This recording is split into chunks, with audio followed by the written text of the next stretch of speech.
Hoje eu vou falar novamente sobre a coletânea Nove Histórias, do Salinger.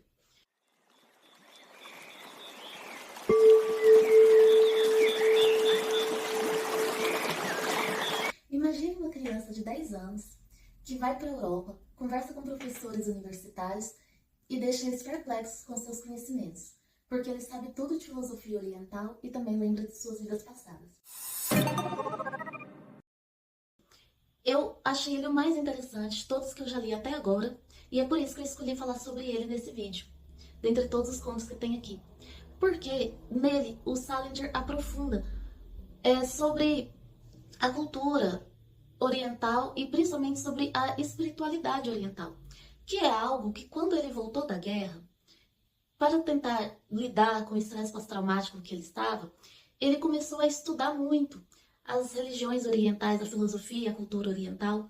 E nesse conto, ele explora bastante esses temas.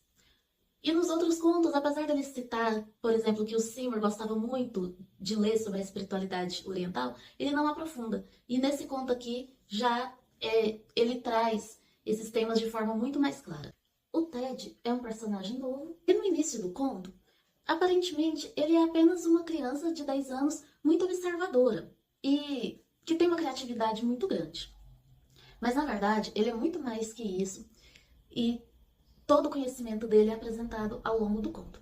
O conto inicia em uma cena em que ele está com os pais dele, fazendo coisa típica de criança, que é subir numa mala para olhar pela janela, eles estão num navio.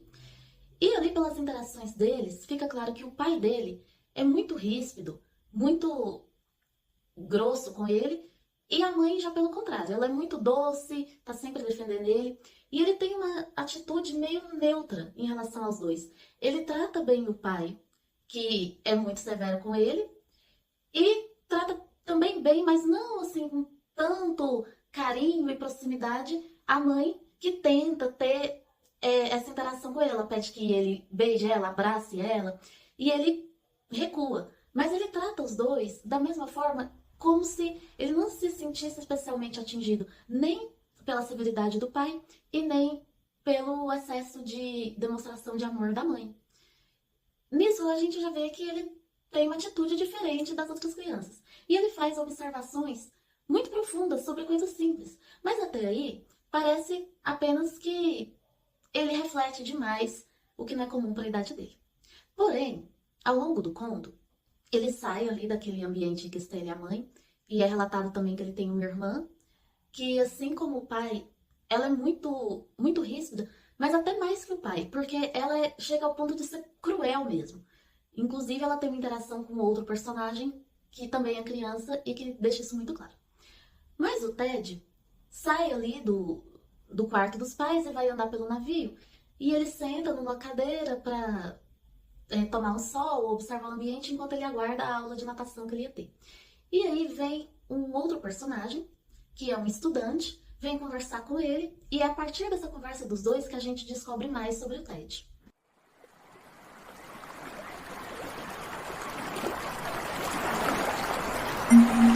Esse estudante vem falar com ele, muito empolgado, porque ele quer fazer perguntas para ele quer muito conhecê-lo, já que a fama do Ted se espalhou. Porque então é revelado que o Ted esteve pela Europa, andando por universidades, conversando com professores e pesquisadores sobre esse tema de religião e espiritualidade, e que essas pessoas muito cultas e mestres nesse assunto fizeram várias perguntas para ele, e ele soube responder essas perguntas com muita facilidade. E esse estudante estava meio cético, meio incrédulo, então veio também fazer perguntas para ele. E enquanto o Ted conta sobre essa passagem que ele teve pela Europa, falando com essas pessoas, ele fala que além de responder as perguntas, ele também fez certas previsões.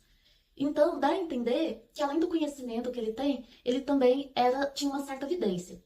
E ele cita também que ele conseguia fazer viagens astrais, ele conseguia sair do corpo e ir para planos mais elevados da consciência.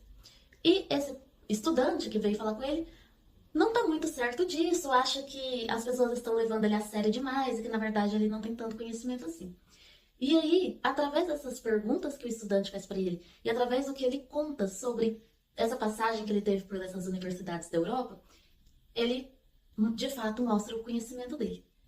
E uma coisa que eu achei muito interessante é quando o estudante pergunta qual a origem desse conhecimento, sendo que ele tem só 10 anos, ele fala que na última encarnação ele foi um homem que meditava muito e que estava adiantado no caminho espiritual.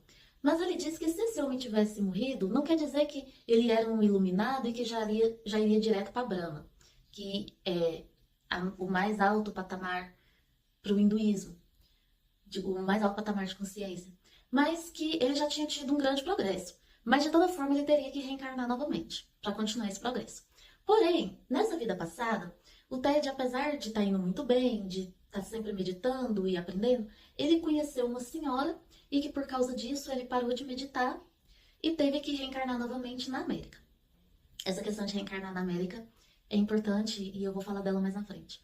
Mas aqui o que eu achei muito interessante destacar é que então o Salinger abre essa questão da espiritualidade oriental, da reencarnação, e é a partir daí que a conversa entre ele e o estudante começa a fluir. Porque o estudante fica muito interessado nessa história de reencarnações e dessa vida passada dele e começa a fazer mais perguntas e em que dá oportunidade para o Ted se aprofundar mais nesse assunto.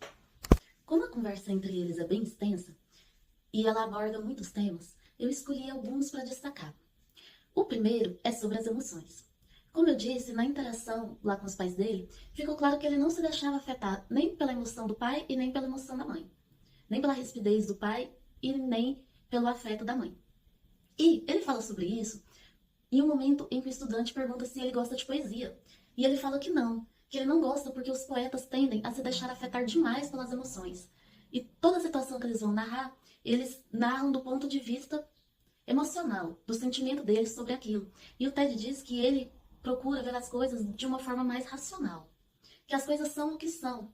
E que você pode se deixar abalar pelo seu sentimento em relação a elas ou vê-las como elas são. E ele diz que o pai e a mãe dele, apesar de terem esses temperamentos, essas características bem diferentes, ambos se deixam afetar muito pelas emoções. E que ele não é assim. E que também é por isso que ele não gosta de poesia. E ele tem um caderno em que ele anota pensamentos dele, mas sempre descrevendo as coisas como são e não como ele se sentiu diante delas. E isso é um pensamento que tem na filosofia oriental o domínio das emoções, né? E também é uma coisa bem do estoicismo, de olhar para a vida e para tudo como é, e não como você se sente diante disso. E aí o estudante fala, mas e o amor?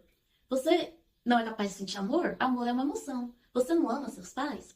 E aí, chega numa parte do conto em que o Ted faz uma descrição que eu achei que foi a melhor parte do conto. Que ele fala para o estudante como ele percebe o amor dos pais em relação a ele. E a maneira como ele descreve, dá para ver que não é um amor perfeito, não é um amor ideal. É um amor influenciado pelas expectativas do pai sobre ele. E é um tipo de amor que todos nós sentimos, porque tirando aqueles que estão extremamente iluminados e já são capazes de sentir o amor puro e verdadeiro, o amor da maior parte das pessoas é cheio de vícios, cheio de tendências, assim como essa descrição que eu vou ler aqui que ele faz do amor dos pais dele para com ele e a irmã dele. E melhor do que falar sobre isso é ler, porque é muito completo e muito esclarecedor a maneira como Salinger coloca aqui essa relação de amor entre pais e filhos e que ela pode ser usada para descrever o amor em todos os tipos de relações. Ele diz pro estudante: eu tenho uma afinidade muito forte por eles, os pais dele. São meus pais e nós todos fazemos parte da harmonia uns dos outros e tudo isso. Eu quero que eles sejam felizes enquanto estão vivos, porque eles gostam de ser felizes. Mas não é assim que eles amam a mim e a Bulber, minha irmã. Acho que eles não são capazes de nos amar como nós somos. Parecem incapazes de nos amar a menos que consigam ficar mudando a gente um pouquinho. Eles amam os motivos que têm para nos amar, quase tanto quanto amam a nós, e quase sempre mais. Assim, não é tão bom.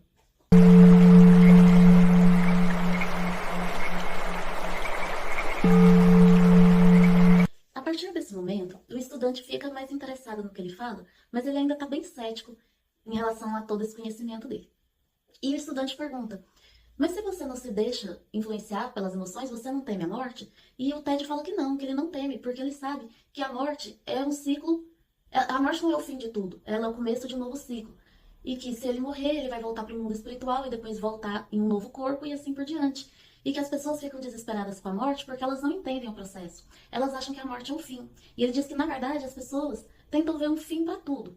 Todas as coisas da vida elas acham que tem um início, meio e fim. Então ele diz que não, que na verdade é tudo parte de um ciclo. E aí eles chegam num outro ponto que eu quero destacar, que é quando o Ted fala sobre a alegoria da maçã bíblica, que Adão e Eva comem a maçã do conhecimento do bem e do mal. E o Ted fala que na interpretação dele, essa maçã é a lógica, é o conhecimento do bem e do mal, mas de uma forma muito rígida. Para ele, a maçã é o conhecimento que a pessoa adquire, né, que é passado para ela, e que ela o percebe como imutável. E que ela se apega nesse conhecimento e ela não é capaz de aceitar nenhum outro tipo de conhecimento. É um conhecimento do bem e do mal racional.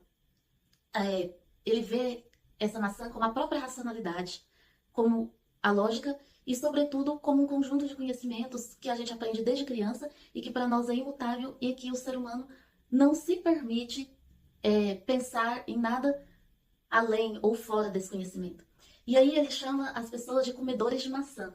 Ele diz que para alcançar um grau espiritual mais elevado é necessário vomitar a maçã, ou seja, vomitar esse conhecimento rígido do que é bem, do que é mal, de toda a lógica, e se permitir ver além disso para superar esse nível de racionalidade e começar a compreender não só o que é terreno, mas também o que é espiritual, o que é emocional, todos todas as camadas do ser humano e da vida e da nossa existência como um todo. E essa analogia que ele faz, essa parte, eu achei muito legal. Para o Ted, a evolução do ser humano vai acontecer depois que ele pôr para fora essa maçã e passar a compreender que tudo faz parte de um todo. E quando ele deixar de lado as verdades absolutas para ele. Porque para uma compreensão geral não pode existir verdade absoluta. Então, o estudante vai perdendo cada vez mais o ceticismo e ficando cada vez mais impressionado com o conhecimento dele e passa a refletir mesmo sobre o que o Ted está falando. E aí, ele pergunta para o Ted se, com todo esse pensamento, ele não tem vontade de participar de pesquisas científicas. E o Ted fala que não, porque os médicos veem apenas as células, veem apenas o carnal, o terreno, mas eles não estudam isso junto com o indivíduo enquanto alma, enquanto sentimentos, enquanto emoções e, sobretudo, enquanto mente, enquanto a maneira como essa pessoa, todos nós, né, pensamos e que esse pensamento também afeta todo o funcionamento do nosso corpo. Essa é outra parte que eu queria destacar porque eu achei muito legal. E ele fala em um momento sobre isso, ele faz uma descrição bem profunda que eu não posso interpretar aqui, porque eu não tenho conhecimento suficiente, mas que essa descrição aqui que ele faz, existe mesmo esse tipo de pensamento, esse tipo de compreensão aqui, em algumas doutrinas espiritualistas. E eu vou ler aqui, porque eu achei muito legal de se refletir. Eu fiz crescer o meu próprio corpo. Ninguém fez isso por mim. Se eu fiz isso, devo ter sabido como fazê-lo. Inconscientemente, pelo menos. Posso ter perdido, nas últimas centenas de milhares de anos, o conhecimento consciente de como fazer isso. Mas o conhecimento ainda existe, porque, obviamente, eu o usei. Seria preciso muita meditação e esvaziamento para recuperar todo esse conhecimento. Mas seria possível se a gente quisesse, se a gente se abrisse o suficiente. E essa questão aqui que ele fala, que o conhecimento nunca é perdido, ele fica no interior do ser humano, e com o passar de milhares de anos de evolução, o ser humano se esquece. Na verdade, é um conhecimento que fica adormecido, mas o conhecimento está ali, ele existe e ele pode ser desperto. Isso é algo que em muitas filosofias, em muitas doutrinas espiritualistas, é dito sobre isso.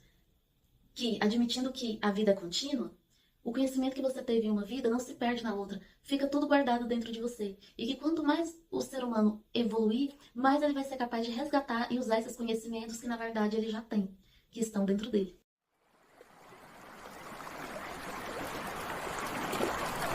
E aí, no final do conto, tem muito da ironia e do sarcasmo que o Salinger sempre usa, inclusive sobre a questão dele encarnar na América. Ele fala que ele precisou encarnar na América como uma prova para ele, Porque a América é um lugar onde é muito difícil evoluir espiritualmente. E essa é uma alfinetada que o Salinger faz mais uma vez, porque assim como o Em Dia Ideal para Peixes Banana e outros contos, ele sempre traz essa questão de... ele fala América, mas eu entendo isso como todo o Ocidente. Está muito ligado ao consumismo, ao status, a progredir no mundo material apenas. E aí foi pro TED uma prova. Ser americano, conviver com americanos, e uma pessoa que já, inclusive ele falou que ele tinha sido um indiano, ele morava na Índia na outra encarnação. E agora vem pra América, aqui onde esse conhecimento é praticamente inexistente, seria um grande desafio para ele. E o Salinger sempre deixa isso nos contos dele, que a América, o Ocidente, é muito fútil, que as pessoas são muito fúteis. E essa futilidade das pessoas é abordada em vários contos dele. E outra coisa que também tem muito da característica do Salinger é os contos com finais chocantes e abruptos. E com esse conto não é diferente. Após essa conversa com o estudante, o Ted se despede e o conto tem um final abrupto, é algo que você não esperava, e é um final chocante, tão chocante quanto o final de Um Dia Ideal para Peixes Banana. Mas, depois, esse conto ele tem que ser lido mais de uma vez, porque depois relendo o conto, dá pra ver que esse final abrupto, sabe aquela suposta vidência do Ted? Ele já dava sinais ao longo da conversa com o estudante que esse final ia acontecer. Mas na primeira leitura, realmente, a gente é totalmente pego de surpresa. E eu vi um vídeo, infelizmente ele está em inglês, eu não achei em português sobre isso, porque aqui no Brasil as obras do Salinger não são tão conhecidas, não tem muito conteúdo sobre. Mas eu vi um vídeo de um canal, eu creio que sejam americanos, falando que talvez essa senhora que ele conheceu na vida passada, que o atrapalhou nesse progresso espiritual, nessa vida é a mãe dele. Não sei, é uma interpretação que não fica nada confirmado no conto, mas é interessante de pensar na possibilidade. E eu agradeço a quem assistiu até aqui. E se alguém quer comentar mais alguma coisa a respeito disso, pode falar aí nos comentários, que o mais importante disso tudo é compartilhar. Então é isso, e muito obrigada para quem assistiu, está acompanhando. Até o próximo conto.